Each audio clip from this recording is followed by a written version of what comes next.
Good morning, gang. Round two. First time microphone died. Record the video, start over. Okay. Well, happy Wednesday morning. Here we go again. And I'm going to discuss something here today that affects a lot of us, but not all of us. And like everything else in prepping, if it doesn't affect you, little X, don't waste your time watching. It doesn't make sense to you. But what I want to talk about today is how the government plans on taking your property. Okay. We all know it's coming. You will own nothing and be happy, remember? Well, I own my house. Great. We're taking it from you. And I know you get all the people saying, you never own your house. You got to pay property taxes. They'll raise property taxes, et cetera, et cetera, et cetera. Right? And I've said many times, I said, well, there's caps on property taxes in some places.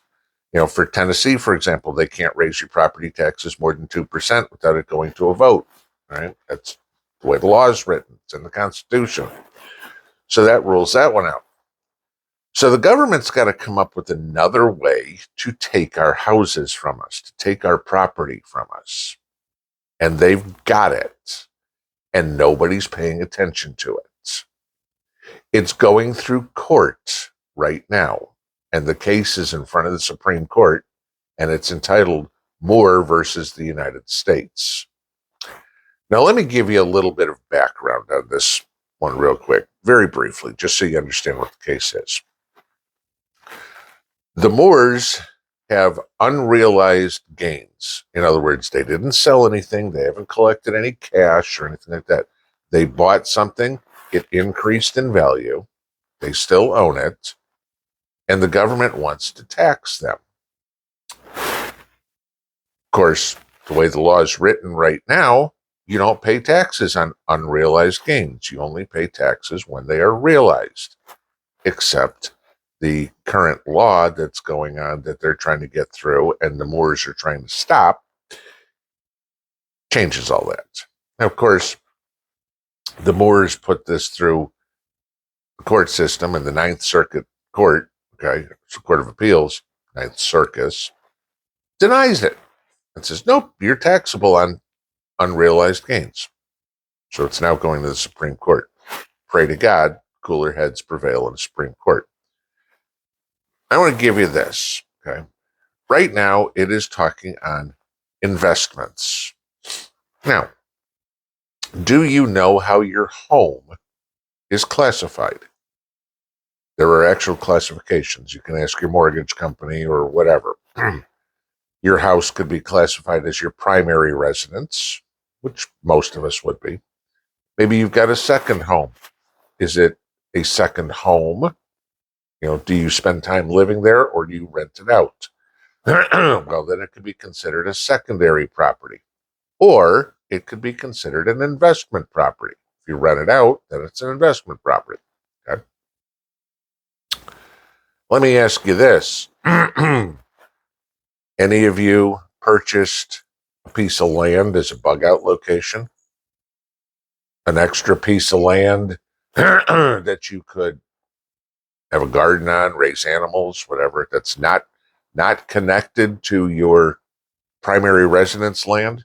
Therefore, it's a second property, guys. Unless they are all combined legally, that is a second property. Now, that second property, you don't live on it, so therefore it's not a primary residence. It doesn't have a house on it, or an apartment, or anything like that for anybody else to live in. So therefore, it's not a secondary property. So therefore, by definition, it is an investment property. No problem. So let's say you bought an acre of land somewhere. You paid $10,000 for it. Let's just make math easy. And this whole court case fails, and they can tax you on unrealized gains. Now, in a sane world, something is only worth what somebody else will pay you for it, right? We know that. Okay. In a liberal idiot world, something is worth what somebody else tells you it's worth. I don't know. Think about Mar-a-Lago, for example. It's not worth $1.2 billion. It's worth $18 million. Based on what? But so you have this 1 acre plot of land that you paid $10,000 for. And the county liberal tax assessor comes out and says, 200 feet this way, 200 feet this way. Yep, that's an acre of land. $100,000.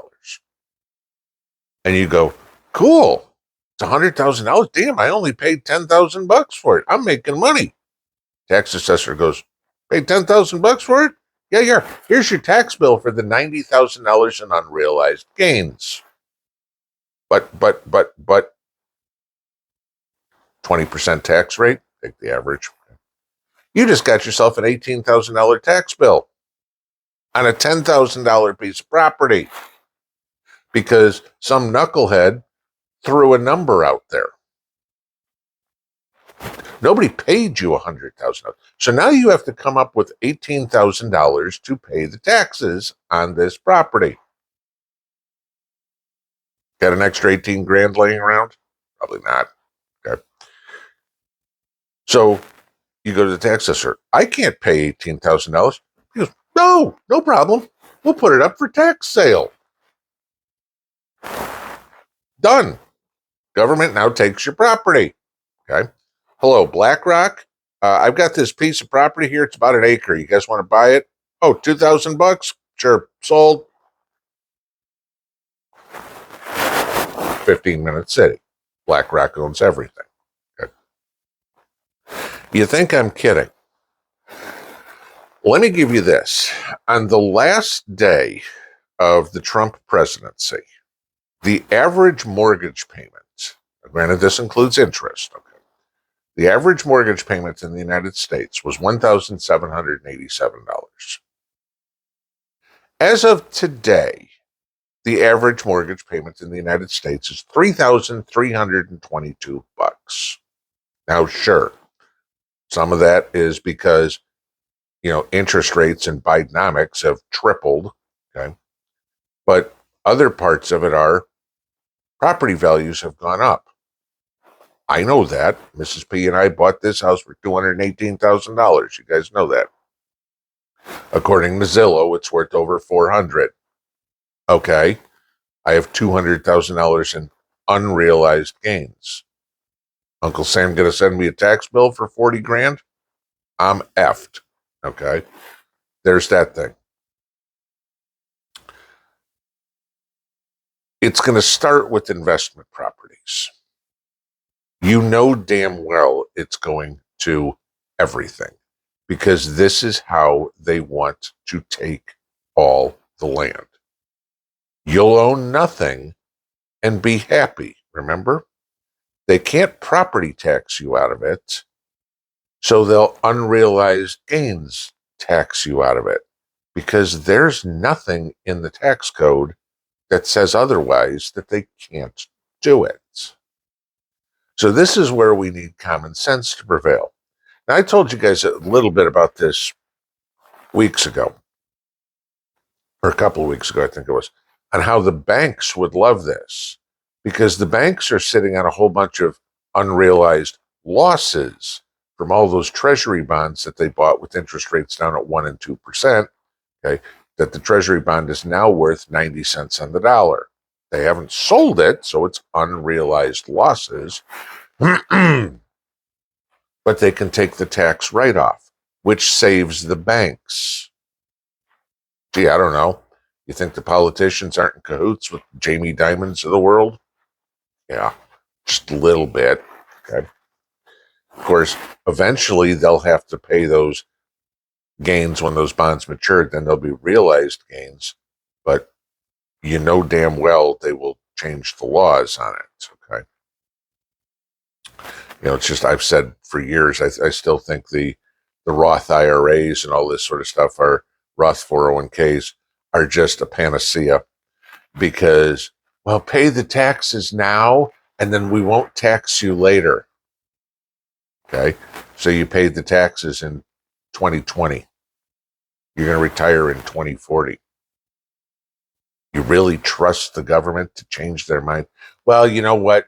We now have to tax the money on Roth IRAs. But I paid them in 2020. Yeah, but it's 2040 now and the laws have changed.